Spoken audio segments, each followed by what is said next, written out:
আপনারা নিজের খরচায় এসেছেন, রাজ্য জমিয়তের ফান্ডে কুপনের সাহায্য করেছেন, কুপন দিয়ে পয়সা দিয়ে। এই কারণে এর প্রতিদান আল্লাহ দেবেন, দেশ দেবে, সমাজ দেবে। जमीयत उलमा हिंद के 100 साल पूरे हो चुके हैं, इसलिए इस साल के अंदर मुख्तलिफ किस्म के प्रोग्राम हो रहे हैं।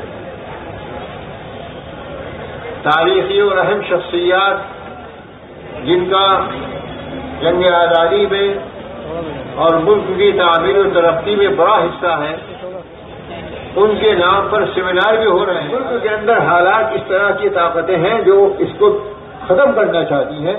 हमारी और आपकी जिम्मेदारी बनती है कि हम उस आईन के हवाले से खुद भी अपनी जिम्मेदारी को समझें और दूसरों को भी समझाने की कोशिश करें।